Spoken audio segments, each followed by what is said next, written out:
Many unbearable hours later. So what's up mga ka-Ayah? It's your teacher Ayah, straight out of gender raping from Dasma.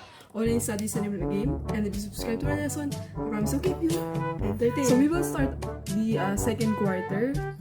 I think this will be short than the first quarter. Second quarter will be more enjoyable and it will keep you more interested in studying this subject. So watch this video. Much later. Under week 1 of the second quarter. So, this will be very short lang kasi it is more on application. So, itong application of psychoanalysis, rational choice theory, and the institutionalism is the topic na natin siya ng first quarter. I think that's week 7 during the first quarter, the basic concepts and principles.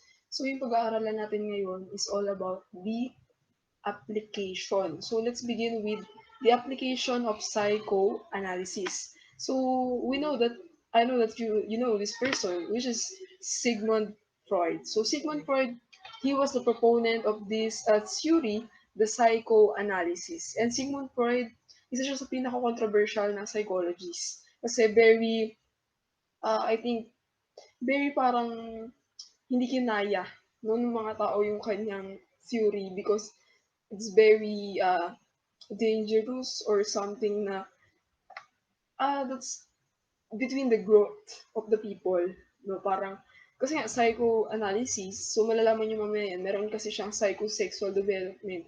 Pero parang medyo hindi ganun kaganda yung mga topic. I mean, hindi naman sa maganda. I mean, parang very revealing, very charismatic, no?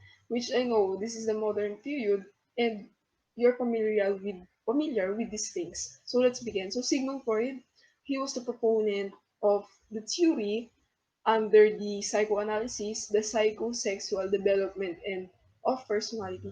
So ito ay magiging interesting, lalo na sa mga estudyante na gustong mag-take ng psychology in college. So this topic, psychosexual development of personality, more on psychology. No? Kasi nga si Sigmund Freud is a well-known psychologist and the most controversial psychologist because of this theory. So, psychosexual development, from the word itself, diba, psychosexual. So, it means it focuses more on the pleasure and the human body.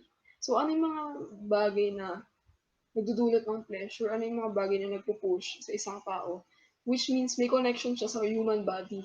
The pleasure and the human body, according to Freud, is very connected with each other. So, the different parts of our body, nandiyan ang stages of growth and development as we uh, grow through times. No? Bilang isang individual, we seek pleasure to each stage of our life.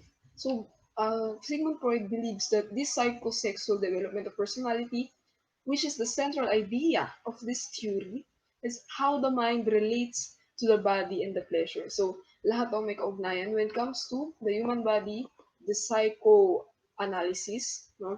Our human behavior, the human individuality. So, which he believes that these those things have connect to the activities of the body. So, lahat ng pleasure may connect sa ating human body. So, psychosexual development, meron siyang 5 stages. So, these are the 5 stages of psychosexual development. And I believe that these stages, no, ay natatapos na tayo dito. No, andito na tayo siguro sa genital stage, which nandun na tayo sa puberty period, no. Puberty to adolescent stage, no, the adulthood. No, kasi nga sabi niya, meron daw 5 stages yung psychosexual development.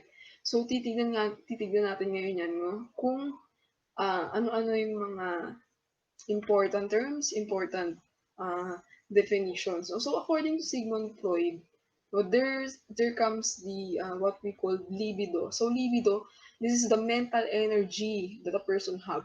No, ito yung kanyang instinct na nagda-drive sa kanya para gawin yung isang bagay. No, it's part of our growth and development as a human person. So libido, what I call this, libido is an active mental energy or the mental force that drives person, no, to her or his instinct to do things, activities when it comes to interactions with other people, when it comes to connection with other people, no, intimacy, relationship with other people. So, tignan natin ngayon kung ano-ano yung 5 stages of the psychosexual development. So, the first one, we have the oral stage. So, oral stage, naranasan daw na natin ito during our birth to 18th month. So, babies, so particularly babies, according to the picture, pag sinabi kasi nating erogenous zone, so erogenous zone, ito yung pinanggagalingan ng pleasure sa isang part ng body ng tao. So, the pleasure during the oral stage, the erogenous zone, no, is the mouth.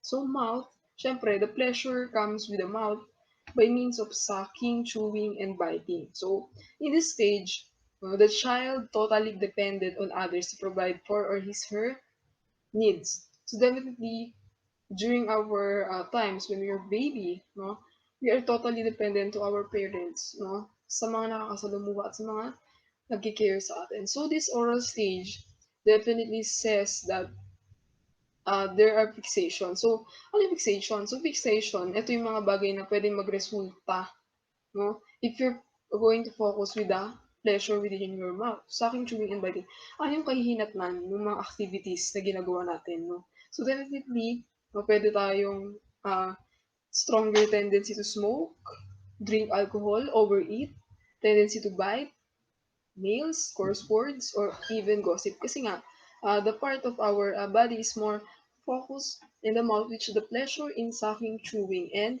biting. So the child is totally dependent to the other people, not to provide his or her needs, to provide his necessities. So as you can see in the picture, no, lahat naman ay dumating sa ganitong stage. So oral stage, mainly kaya oral. So oral, no mouth, we can speak what we want.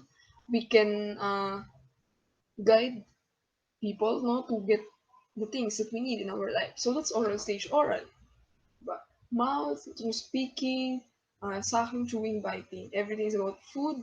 Everything is about being dependent. So that's oral stage.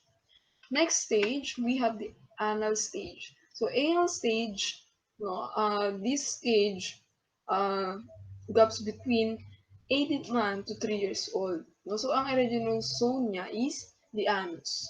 So definitely, during this stage, the baby or the child is being toilet trained. So tinuturuan ng mga bata na tumayo sa sarili nilang paa when it comes to toilet training and finds the satisfaction in eliminating and retaining feces. So, ito yung mga bata na tinuturuan sila mag-toilet train kung saan dapat umihi, umupo o dumumi. So, this is the stage. Kaya anal stage, no, tinuturuan sila kung paano maging malinis, maging responsible, no, to live on their own. So the fixations, they may have the tendency, an obsession to cleanliness. May possibility yan kasi nga tinuturuan sila ng mga personal hygiene, perfection and control. And sometimes, no, kapag hindi ganun ganda yung pag-train, no, they may become messy and disorganized. No, very makalat, madumi, hindi sila ganun kalinis. So, that's the stage na kailangan i-train as a responsible person ang isang bata, no, to maintain cleanliness. No, dapat lang ang balance, no? Everything should be balanced. So, the parent is very responsible during this stage, no? This early childhood stage between 18 months to 3 years old. So, that's anal stage.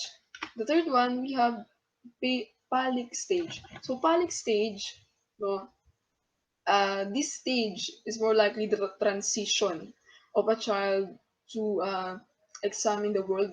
Sino siya? Sino ako? Sino sila? So the erogenous zone is the genital, so the reproductive organs. So between 3 to 6 years old. So anong nangyayari naman dito sa mga sa mga bata?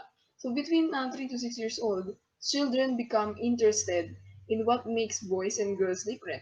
No, ano ang pagiging isang lalaki, ano ang isang pagiging babae?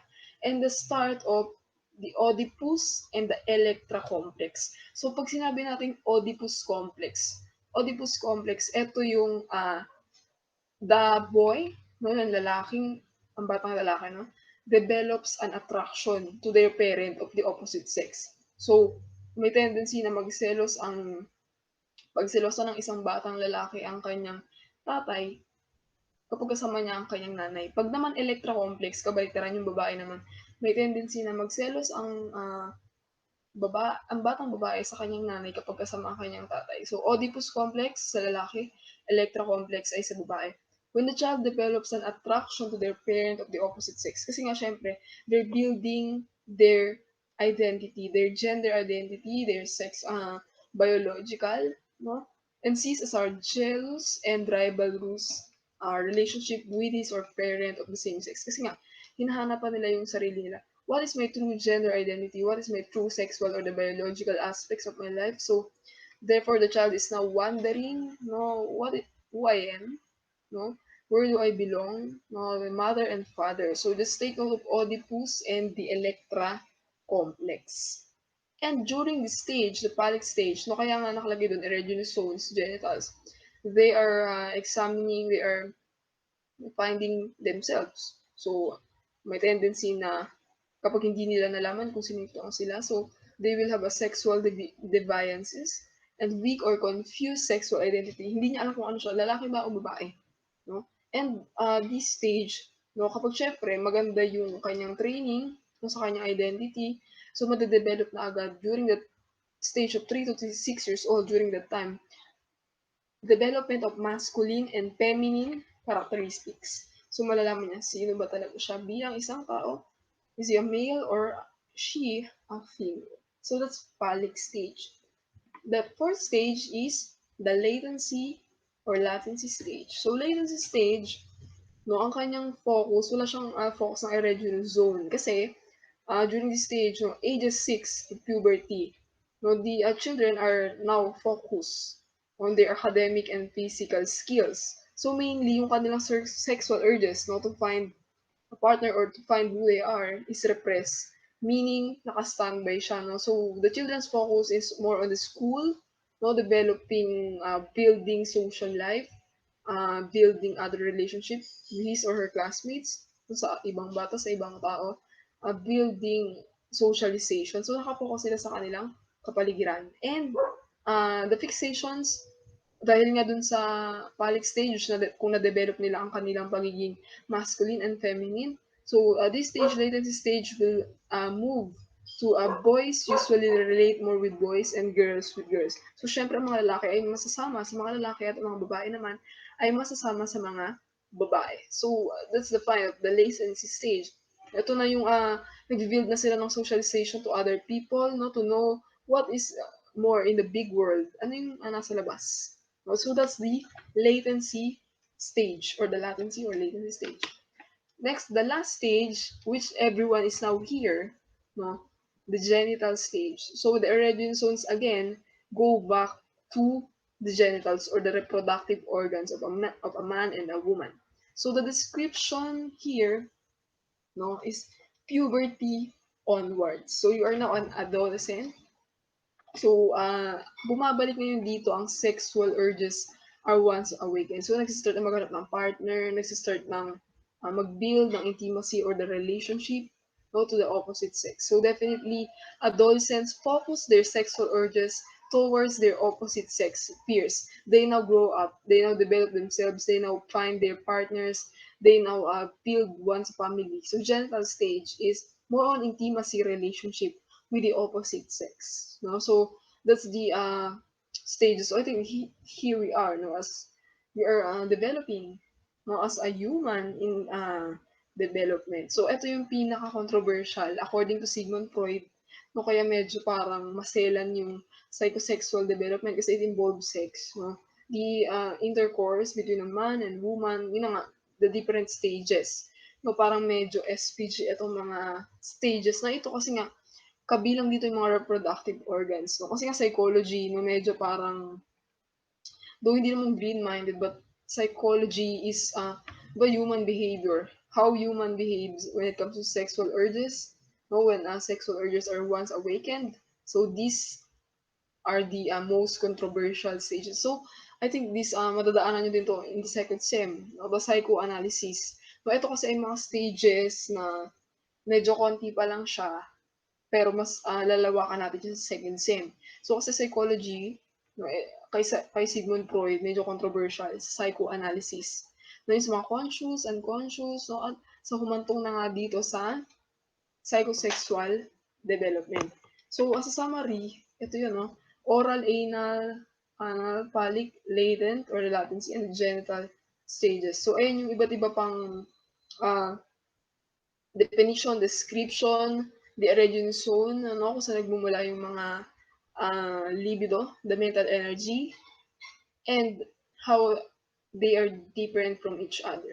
So, syempre kasama din dyan yung ano yung mga sa iceberg metaphor, the ego, superego, and the ego. So, ano siya, magkakonekta siya sa isa't isa. So, I hope you learn from these stages because it will be more interesting, no? Kasi nga, we humans, ito yung pinag-aaralan natin sa ating sarili. So, punta naman tayo sa pangalawang theory, the application naman ng rational choice theory. So, nung binigyan kayo ng background patungkol sa rational choice theory, it's all about the cause and benefit. No? So, what will you do? You will going to sacrifice the thing to have more benefit, no? Or mas isa sa ang alang-alang mo yung cost, the money or the benefit or the quality. So, balikan lang natin ng konti itong rational choice theory, no? So, rational choice theory is all about kaya choice. It's your choice, no? Individuals cannot have the rational capacity. Hindi mo bibili lahat ng gusto mo. Hindi mo bibili lahat ng makikita mo. No, it takes time. It takes necessities. Titimbangin mo kasi kung ano yung mas mahalaga. Itong bagay na ba ito o itong bagay na ito. So you will, that is syempre gusto. What they see, they want to get it now. What they want now na kailangan ko na to. So, gumagawa lahat ng individuals tayo, gumagawa tayo ng paraan, no? Gumagawa tayo ng methods, paano natin makakamit yung mga gusto natin. Kaya nga rational choice. No, it takes a decision making to get those things that we want in our life to be more successful. And they can rely on communication and others' reputations for trustworthiness and adopt norms of appropriate behavior which they are intangible cause to violating. So, syempre, hindi lang naman lahat positive pag nakuha mo yung isang bagay. So, meron din yung kalakip na consequences. Paano pag masyado kang magastos? Yung pinili mo hindi tama, mas naging miserable ang buhay mo. So, these things, no, this will be the application of rational choice theory. Papasok siya ngayon sa social consequence of scarcity-based decision. So, para siyang more on economics, di ba? Scarcity, scarcity, ito yung kakapusan. Kakapusan dahil we need this, we want this. No, we have needs, wants, and demands. So, kaya pumapasok sa scarcity, hindi na kayang sustentuhan ng natural resources. No, kasi nga, too much demand, too much needs, and too much wants of the people. So, let's discuss what is the social consequence of scarcity-based decision. No? As we quoted, no, according to Giovanni Boccaccio, an Italian philosopher, no, human desires are never satisfied, which is very true. That humans' desires are never satisfied because hindi tayo makontento sa mga bagay na meron tayo. Hindi tayo hindi natin, ito na yung mga bagay namin, pero hindi pa natin gusto pa natin ng mas marami. So according to social consequence of scarcity-based decision, humanity's unlimited wants and perpetual desires drove civilizations to either the prominent of destruction. So pwede siyang maging positive or negative. Lahat ng gusto ng tao, meron yung kalakip na positive or negative. Pwedeng mag-down or pwedeng mag-up sa'yo bilang isang tao. And according to this theory, that individuals only seek self-interest and will end up deciding what benefits them most. So, kailangan talaga natin ng decision making. Kailangan pag-isipan talaga ang mga bagay. Kasi nga, lahat naman tayo may interest sa iba't ibang bagay na mga gusto natin. Gusto natin ng ganito, gusto natin ng cellphone, gusto natin ng gadget, gusto natin ng mga pagkain. So, titimbangin natin ngayon kung ano yung mas magbe-benefit sa atin. Ito ba ay makakasama sa ating kalusugan, sa ating health? Ito ba ay makakasama sa kapwa-tao natin? Ito ba ay makakasama sa atin at sa mga tao sa kapaligiran natin? And ito pa ang pinakagrabe na pwedeng maging consequence when it comes to our natural resources. Kasi nga, social consequence, yung pang sarili mong kagustuhan, yung pang sarili mong pagpili sa isang bagay, ay nakakaapekto sa natural resources. No? Because with natural resources, being finite and the requirements of human ambition is very unending. Hindi natatapos ang kagustuhan ng mga tao. Therefore, the most rational choice is to conserve the limited resources and share this with each other. So how can we balance, or how are we going to balance the natural or the limited natural resources? No, kasi nga sanda mo ka lang ang gusto ng tao, paano naman yun ang gagawin natin para ma-conserve, ma-preserve, no, at ingatan ang mga likas na yaman. So yun yung hamon sa mga tao. No, as we can see now in our situation in the Philippines. No? So, dami ng subdivision, the trees, the forests are now being deforested, no? Deforestation, nandiyan ang pollution, nandiyan ang scarcity pagdating sa water, sa natural resources, at sa iba't ibang necessities ng tao dahil na rin sa sundamukal na kagustuhan ng mga tao. Gusto ka nila mapasa kanila. So that's the social consequence of scarcity-based decision. Lalo na yung controversial pagdating sa mga farmers. Malalaman naman natin yun. Pagdating sa agriculture, that the Philippines, alam mo naman, Philippines, an agriculture country. Pero tayo ay nag-aangkat ng bigas sa ibang bansa. So it is very ironic that we are an agricultural country, pero tayo ay gi-import no, ng bigas sa ibang bansa. So yun yung pinaka-issue natin yun eh. At medyo talagang mahirap ang mga farmers. No, pagdating sa issue, sa pagtatanim, no, mababa ang sahod, mababa ang bigay sa ani, sa pag-aani ng mga pananim, no. So ito yung mga consequence no, sa pagpili ng mga tao. No, it's very ironic.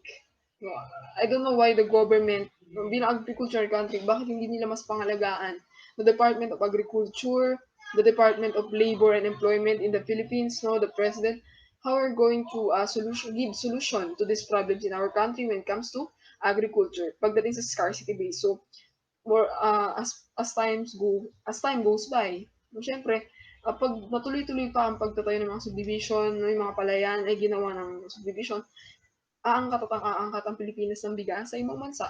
No?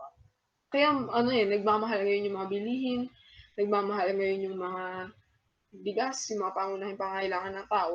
No, because also no, the people's unlimited wants and needs hindi na kayang sustentuhan ng natural resources. So, punta naman tayo ngayon sa pinakahuling theory, which is the application of institutionalism. So, ang ginawa ko dito, hindi na ako lumayo. So, nag-focus ako sa institution, so education. O school as an institution, syempre sa Department of Education in the Philippines, kagawaran ng edukasyon. So, ito kasi ang tatalakayin na natin dito is more on the issues. So, is Department of Education very effective as an institution in the Philippines? No? So, Department of Education, no? Kung ilalagay natin siya ngayon dito sa institutionalism, syempre, environmental pressures make it necessary for organizations to define action strategies. So, titignan natin ngayon dito, is DepEd very effective when it comes to the situation of COVID-19 pandemic? Gagamitin natin ngayon yung institutional theory. So, kasi alam naman natin yung institutional theory or the institutionalism is based on the notion that in order to survive, organizations need to convince their public that they are legitimate entities that deserve support. So, deserve ba ng education ng school, ng DepEd na magpatuloy during this time of the COVID-19? No, syempre, kailangan ng to gain this legitimacy, organizations create perpetual symbols, ceremonial activities, and stories. So, ito ngayon ang issue natin, education is an institution in the Philippines. So therefore, the trend now is the online class or the distance learning of the teacher and the student. Kasi may COVID-19, we cannot do the face-to-face classes this time.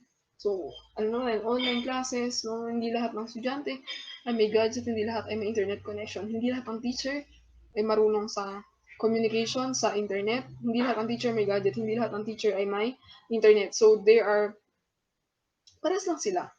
No, lahat nahihirapan, lahat ay merong pangailangan at lahat ay may problema na kinakaharap pagdating sa edukasyon, kung paano yung sistema ng edukasyon sa kasalukuyang, parang hindi laging estudyante ang nahihirapan, hindi laging estudyante ang kailangan ng suporta o kailangan ng pansin, kundi pat mga guro, lahat, everyone now is under in the stage of nahihirapan sila. In the hard times, no, tapos, lumalabas pa yung mga issue na ganito, di ba?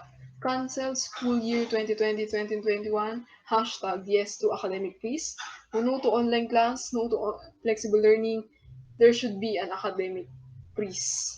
freeze. So, kung ako yung tatanungin nyo, I don't like this academic freeze. Why? Because as I as I study education, no, may 4 years in college, no, education, there are many alternatives to do education or the learning process. Kasi dalawa yan eh, teaching learning process. So 50-50. Teacher 50, student 50. No? So kung kayo ay magtitik ng education, there are many methods and alternatives. No, hindi lang laging face-to-face ang method, no, kung paano makapag-aral ang isang tao. So there are many alternatives. So ito lang ginagamit natin, which is the online or the distance learning. So distance learning kasi yan, hindi siya face-to-face, no? Sabihin natin asynchronous learning, yung in-explain ko sa inyo ng subject orientation, no? When we say synchronous learning, same time, same place, ito talaga, like nag-video chat. So, same time, pero different place siya. Siyempre, nasa iyong bahay, sa aking bahay. So, that's synchronous. Pag sinabi natin yung synchronous, no, pwedeng hindi siya i-access agad-agad, pwede siyang i-access kinabukasan. Kaya ang asynchronous ay hindi sabay, no, hindi on time, hindi eto, now, no, hindi ganun. No? So, ito kasing alternative process ng Department of Education sa academic fees, no, hindi siya pwedeng, kasi sayang din kasi yung taon, no, para sa akin, sayang yung taon, nagugulin ng estudyante kung siya ay titigil. There are many alternatives. There are many, if you're a flexible person, kaya mong gawa ng paraan ng mga bagay. Kung syempre, kung madami namang paraan. No, this is my own opinion as a teacher that academic freeze is not a good point no, para itigil. Because education an ever is a never-ending process. So lahat naman, everyday, tomorrow, sa mga susunod na araw, here's education. We learn from time to time, we learn from it, learn from our experiences, no? And now, I'm going to ask you, ito may mga nag-rally, no? Yes to academic freeze, deklara. No? No student will left behind, academic freeze, deklara, etc. etc. Yung mga napapanood natin sa balita. Kasi nga online class, hindi naman lahat may kakayanan, hindi naman lahat eh ganito, ganyan. But according to our government, syempre, susundin natin ang ating government. Though may mga rights tayo, no? But the government give the policy to this online learning. Kasi ang online learning, hindi lang naman siya ngayon eh. Dati din, naranasan na din siya. Online learning is very relevant to these days. Me, I experienced online learning during my college days. Talagang online lang talaga kami. Harapan ng mga teachers, walang harapan ng mga teachers. I mean, online. Ito ang laptop, ito ang isang website kung saan kami nag-aaral, kung saan namin minimit yung teacher. And I think that's effective. Makita na eh, face-to-face, online class, still, there's a class. Pero syempre, mas maganda pa rin ang face-to-face because it's the actual teaching, the actual learning. No? But we need to adapt flexibility. We need to be more flexible during this situation. So now, are you in favor with academic fees? Yes or no? Maybe some will answer no. Or some will answer yes. Yes, kasi academic quiz, hindi namin kaya, nahihirapan kami, wala kaming gadget, nahihirapan kami sa connection, nahihirapan kami sa ganito, ganyan. Hindi ko pa will say no, academic quiz, because there are many alternatives. We can learn more based on different alternatives, different ways. No? So it's your stand. It's your decision what you're going to choose. But for me, the Department of Education, as I observe this administration of President Duterte, the Department of Education, kahit naman dati pa parang less priority ang education in the Philippines, the quality of education kahit na merong K-12, di ba? Kahit may K-12 na, parang kulang pa rin, hindi pa rin handa ang Pilipinas sa pagyakap sa panibagong sistema ng edukasyon sa Pilipinas. No? Kasi K-12 ang Pilipinas ay, kung hindi pa naging K-12 ang Pilipinas, tayo ay isa sa 3 bansa na hindi pa nagiging K-12 system. So lahat ng bansa sa Pilipinas ay sa buong mundo ay na siya, K-12. So, yung tatlo pa yon, yung 3 bansa pa, Philippines, Angola, and Djibouti. Those 2 countries sa Africa siya, Angola and Djibouti, and the Philippines in Asia. So, 2013, yun na nga, nag-start na ng K-12 system ang Pilipinas. So, dalawa na lang yung bansa na hindi pasma sa ilalim sa K-12 system. No? So, during the Pinoy Benigno Aquino Duterte administration nagkaroon ng K-12. So para sa akin kasi hindi pa handa ang Pilipinas para dito sa K-12 na ito. Look at the situation, no? Yung mga classroom kulang-kulang pa din, the budget, less priority, no? Kaya kamakailan nga lang may situation, di ba? Imbis na pagtuunan ng pansin ng mga pangangailangan yan ng mga estudyante, binili pa ng DepEd yung mga cars, no? Yung mga kotse-kotse something, yung mga van, kung napanood niyo sa balita, no? DepEd bought some unnecessary things. Dapat syempre pagtuunan ng pansin, yung education na, lalo na COVID-19. I think kulang pa yung ating gobyerno para mas pagtuunan nila ng pansin ang edukasyon. Kasi as I observe some countries, Singapore, America, some countries in the Southeast Asia, no, lahat sila, maganda yung kanilang quality of education. I don't think why the Philippines is still left behind. No, maybe the problem is in the government too. Pagdating sa edukasyon, Department of Education, dapat syempre mas palawigin ang edukasyon, i-priority ang edukasyon, dapat mas pagtuunan ng pansin ang budget. Classrooms, salary of the teachers, the textbooks, no, yung mga materials, yung mga pangangailangan ng mga estudyante. So that's institutionalism. So this is your decision. Ano ngayon sa inyo ang inyong pananaw pagdating dito sa mga issue na binanggit ko, no? So yun lamang ang ating discussion. 2,000 years later. So that's the end of the video tutorial, and I hope you learn more and you keep listening to our video tutorials to have more lesson and understand what is the real topic. See you on our next video.